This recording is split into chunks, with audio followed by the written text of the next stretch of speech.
வணக்கம். மார்ச் 6ஆம் தேதி இன்னைக்கான 2வது பதிவு. பங்குச்சந்தையில் நடந்த சில விஷயங்களை விரைவாக பார்க்கலாம். முக்கியமான தகவல், நான் செபி ரெஜிஸ்டர்ட் அட்வைசர் கிடையாது. நம்ம சேனல்ல இருந்து எப்போதுமே ஸ்டாக் ரெக்கமெண்டேஷன்ஸ் கிடையாது. யூடியூப் சேனல் மட்டும் இல்லைங்க, மற்ற சோஷியல் மீடியா பிளாட்ஃபார்மான இன்ஸ்டாகிராம், வாட்ஸ்அப், டெலிகிராம்ல இருந்து கூட நம்ம ஸ்டாக் ரெக்கமெண்டேஷன்ஸ் வழங்குவதில்லை. மேலும் பணத்தை வாங்கிட்டு எந்த சேவையும் வழங்குவது இல்லை. பல போலியான குரூப் இயங்கிட்டு இருக்கு. தயவு செய்து ஜாகிரதையாக இருங்க. இந்த வீடியோவில் காட்டக்கூடிய அனைத்து கம்பெனிகளும் வெறும் இன்ஃபர்மேஷனல் பர்பஸ்க்காக மட்டுமே முதலீடு செய்யுங்கன்னு சொல்கிற வீடியோ கிடையாது. எந்த ஒரு முதலீட்லையும் ரிஸ்க் இருக்கும். ரிஸ்க் புரியாமல் இன்வெஸ்ட் செய்யாதீங்க. ரிஸ்க் புரியலன்னா தயவு செய்து இன்வெஸ்ட்மெண்ட்டை தவிர்த்துருங்க. நம்ம ருபி டிரைவர் சேனலை ஆதரிக்கிற அனைத்து நல்ல உள்ளங்களுக்கும் நன்றி. நம்ம மார்க்கெட் ஓப்பன் ஆகிறதுக்கு முன்னாடி உலக மார்க்கெட்ஸ் எப்படி இருந்ததுன்னு பார்க்கும்போது யூஎஸ் மார்க்கெட்ஸ் நேற்று பெரிய அளவில் க்ரீனில் தான் க்ளோஸ் ஆகியிருந்தது. யூரோப்பியன் மார்க்கெட்ஸும் பெரும்பாலும் க்ரீனில் தான் க்ளோஸ் ஆகியிருந்தது.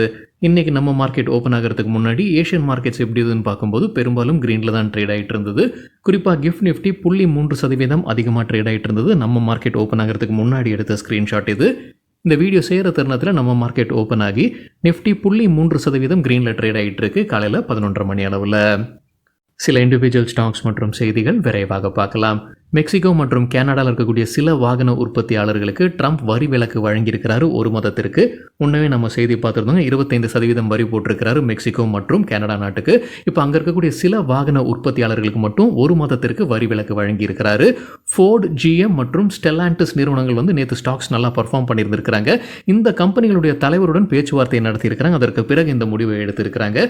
எதன் அடிப்படையில் சரியா எனக்கு விளங்கலைங்க. ஆனால் USMCA அக்ரிமெண்ட், இந்த 3 நாடுகள் USA, கனடா மற்றும் மெக்சிகோ இடையே ஒரு ஃப்ரீ ட்ரேட் அக்ரிமெண்ட் இருக்குது. இந்த USMCA அப்படின்றது United states Mexico Canada agreement. So இந்த அக்ரிமெண்ட் கீழே அந்த நிறுவனங்கள் அந்த ட்ரேடை பண்ணும்போது ஒரு மாதத்திற்கு வரி விலக்கு வழங்கியிருப்பதாக சொல்லியிருக்கிறாங்க. அதே போல் கனடாவிலிருந்து வரக்கூடிய க்ரூட் ஆயில் மற்றும் கேசோலைனுக்கு 10% டேரிஃப் இருக்குது. அதற்கும் வரி விலக்கு வழங்குவதற்கான வாய்ப்புகள் இருக்குன்னு சொல்லியிருக்கிறாங்க மணி கண்ட்ரோல் மற்றும் எக்கனாமிக் டைம்ஸில். US அதிபர் ஃபென்டனைல் என்கிற போதைப் பொருள் குறித்தும் பேசியிருக்கிறாரு. கனடா மற்றும் மெக்சிகோ நாட்டு தலைவர்களுடன் இது குறித்து பேசியிருக்கிறாரு. இந்த போதைப் பொருள் அந்த நாட்டிலிருந்து USக்கு உள்ளார வருது. அதை தடுப்பதற்கான நடவடிக்கை 2 நாடுகளும் எடுக்க வேண்டும்னு வலியுறுத்தி இருக்கிறாரு. சில தினங்களுக்கு முன்னாடி நம்ம செய்தி பார்த்ததுங்க, சைனாவை குற்றம் சாட்டி இருந்திருக்கிறாங்க USA. இந்த ஃபென்டனைல் சைனாவிலிருந்து வருது, மெக்சிகோக்கு வருது, அப்புறம் USAக்கு வருது அப்படின்னு ஒரு குற்றம் சாட்டி இருந்திருக்கிறாங்க. இப்போ மெக்சிகோ மற்றும் கனடா நாடுகள் இது குறித்து நடவடிக்கை எடுக்க வேணும்னு அந்த நாட்டு தலைவர்களுடன் டொனால்ட் ட்ரம்ப் பேசியிருக்கிறாரு. இந்த ஃபென்டனைல் காரணமாக கடந்த ஒரு ஆண்டு அல்லது ஆண்டுதோறும் USAல 1 லட்சம் ஆட்கள் உயிரிழப்பதாக சொல்லியிருக்கிறாங்க. USA இந்தியா பேச்சுவார்த்தை குறித்தான அப்டேட்டுங்க. USA சில தினங்கள் முன்னாடி நம்ம செய்தி பார்த்துருந்தோம். USA அங்கேருந்து வரக்கூடிய கார்களுக்கு இந்தியா முற்றிலுமாக வரி விலக்கு வழங்க வேண்டும்ன்ற எதிர்பார்ப்பு தெரிவித்திருப்பதாக ஒரு செய்தி பார்த்துருந்தோம். இப்போ என்ன அப்டேட் CNBC TV 18 கொடுத்துருக்காங்கன்னா, கார் மட்டும் இல்லை, பெரும்பாலான பொருட்களுக்கு இந்தியா முழு வரி விலக்கு வழங்க வேண்டும்ன்ற எதிர்பார்ப்பு USA இடையே இருக்குன்னு சொல்லியிருக்கிறாங்க. விவசாய பொருட்களை தவிர்த்து மற்ற அனைத்து பொருட்களுக்கும் வரி விலக்கு இந்தியா வழங்க வேண்டும்ன்ற கோரிக்கை USA வைத்திருப்பதாக CNBC TV 18 தகவல் கொடுத்துருக்காங்க. ஏப்ரல் 2ஆம் தேதி இந்தியா மீது போடப்பட்டிருக்கக்கூடிய வரி அமலுக்கு வரும்ன்ற செய்தியும் நம்ம முன்னவே பார்த்தது தான். Bank of America securities Nifty இந்த ஆண்டில் 25,000 லெவலில் எட்டும்னு அவங்களுடைய கணிப்பை தெரிவிச்சிருக்கிறாங்க. CNBC TV 18 கிடைத்த தகவல். அதாவது தற்போதைய லெவலிருந்து 14% அதிகரிப்பதற்கான வாய்ப்பு இருக்குன்னு கருதுறாங்க பேங்க் ஆஃப் அமெரிக்கா செக்யூரிட்டிஸ். அவங்களுக்கு பிடித்த டாப் 12 ஸ்டாக்ஸ் உடைய பட்டியலும் கொடுத்துருக்காங்க பேங்க் ஆஃப் அமெரிக்கா செக்யூரிட்டிஸ். எல்லாமே லார்ஜ் கேப் ஸ்டாக்ஸாக இருக்குது. HDFC லைஃப் கொடுத்துருக்கிற target bank of America securities 875. தற்போதைய லெவலிருந்து 42% அதிகரிப்பதற்கான வாய்ப்பு இருக்குது. மஹிந்திரா அண்ட் மஹிந்திராக்கு அவங்க கொடுத்துருக்கிற டார்கெட் 3650, 40% அதிகரிக்கும்ன்ற எதிர்பார்ப்பு. பாரதி ஏர்டெலுக்கு கொடுத்திருக்கிற டார்கெட் 2085, 31% அதிகரிப்பதற்கான வாய்ப்பு இருக்கு.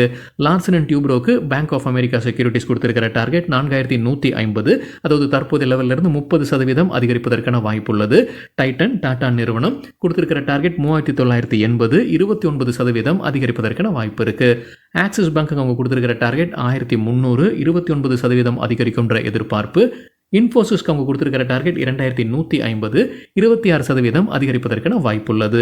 ஸ்ரீராம் ஃபினான்ஸ்க்கு பேங்க் ஆஃப் அமெரிக்கா செக்யூரிட்டிஸ் கொடுத்துருக்கிற டார்கெட் 780, 26% அதிகரிக்கும்ன்ற எதிர்பார்ப்பு. ICICI பேங்க்கு அவங்க கொடுத்துருக்கிற டார்கெட் 1500, 24% அதிகரிப்பதற்கான வாய்ப்புள்ளது. டிவிஎஸ் லேபரேட்டரிஸ்க்கு பேங்க் ஆஃப் அமெரிக்கா செக்யூரிட்டிஸ் கொடுத்துருக்கிற டார்கெட் 6850, 24% அதிகரிக்கும்ன்ற எதிர்பார்ப்பு.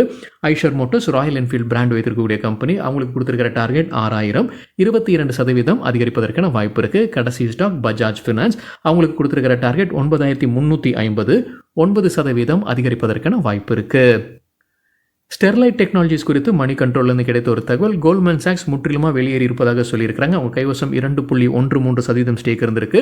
அனைத்தையும் விற்பனை செய்து 84 கோடி ரூபாய் ஈட்டியிருக்கிறாங்க. பந்தன் மியூச்சுவல் ஃபண்ட் வாங்கியிருக்கிறாங்க ஸ்டெர்லைட் டெக்னாலஜிஸில். பந்தன் மியூச்சுவல் ஃபண்ட் வாங்கியிருப்பது 1.23% ஸ்டேக், 48.69 கோடி ரூபாய்க்கு அவங்க ஷேர்ஸை வாங்கியிருக்கிறாங்க.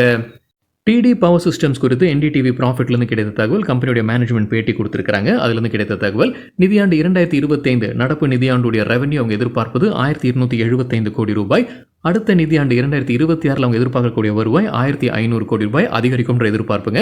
அதற்கு முக்கிய காரணம் அவங்க என்ன சொல்லியிருக்கிறாங்கன்னா, யூஎஸ்ஏல ஆர்டிஃபிஷியல் இன்டெலிஜென்ஸ் டேட்டா சென்டருக்கு டிமாண்ட் அதிகரிக்குதுன்னு சொல்லியிருக்கிறாங்க. அதே போல் யூஎஸ்ஏடைய புது அதிபர் ட்ரில் பேபி ட்ரில்னு ஒரு திட்டத்தை கொண்டு வந்திருக்கிறாரு, ஆயில் அண்ட் கேஸ் எக்ஸ்ப்ளோரேஷன் அந்த நாட்டில். அதுவும் ஒரு பாசிட்டிவான விஷயமா சொல்லியிருக்கிறாங்க. யூரோப்பில் எனர்ஜி டிரான்சிஷன், இது 3 காரணங்கள் சொல்லியிருக்கிறாங்க. டிடி பவர் சிஸ்டம் அவங்களுடைய வருவாய் அடுத்த நிதியாண்டில் அதிகரிக்கும்னு சொல்லியிருக்கிறாங்க. என்டிடிவி ப்ராஃபிட்லேருந்து கிடைத்த தகவல். பிஎஸ்சிக்கு கோல்ட்மேன் சாக்ஸ் அவங்களுடைய டார்கெட் ப்ரைஸை குறைச்சிருக்கிறாங்க. தகவல் கிடைத்தது என்டிடிவி ப்ராஃபிட்லேருந்து. அவங்க டார்கெட் ப்ரைஸை குறைச்சதற்கு முக்கிய காரணம், என்எஸ்சி எஃப்என்டோடைய எக்ஸ்பைரி டேட்டை மாற்றிருக்கிறாங்க. எப்போவுமே வியாழக்கிழமை எக்ஸ்பயர் ஆகிறது, இப்போ திங்கக்கிழமையை மாற்றிருக்கிறாங்க. அது பிஎஸ்சிக்கு ஒரு அடியாக இருக்கும்னு கோல்ட்மேன் சாக்ஸ் சொல்லியிருக்கிறாங்க. அவங்க தொடர்ந்து நியூட்ரல் ரேட்டிங் கொடுத்துருக்காங்க. எதிர்பார்க்குற டார்கெட் ப்ரைஸை குறைச்சிருக்கிறாங்க. புது டார்கெட் 4230. இப்போ கிட்டத்தட்ட அந்த லெவலில் தான் ட்ரேட் ஆகிட்டு இருக்கு பிஎஸ்சி. ஏஞ்சல் ஒன் பிப்ரவரி மாதத்திற்கான பிஸ்னஸ் அப்டேட் வெளியிட்டிருக்கிறாங்க. அதுலேருந்து கிடைத்த ஒரு தகவல், client base 30.58 million, month on month 1.5% அதிகரிச்சிருக்கு. இயர் ஆன் இயர் 42.7% அதிகரிச்சிருக்கு. ஓலா எலக்ட்ரிக் மொபிலிட்டி தற்போது அப்டேட் இருக்குது. அரசுகிட்ட இருந்து அவங்களுக்கு மானியம் கிடைச்சிருக்கு. இது production link incentive scheme auto திட்டத்தின் கீழே அவங்களுக்கு கிடைச்சிருக்குன்னு சொல்லியிருக்கிறாங்க. 73.74 கோடி ரூபாய். நிதியாண்டு 2024 சேல்ஸ் பொறுத்து அவங்களுக்கு இந்த மானியம் கிடைச்சிருப்பதாக சொல்லியிருக்கிறாங்க. ஓலா எலக்ட்ரிக் மொபிலிட்டி 73.74 கோடி ரூபாய் மானியம் கிடைச்சிருக்கு.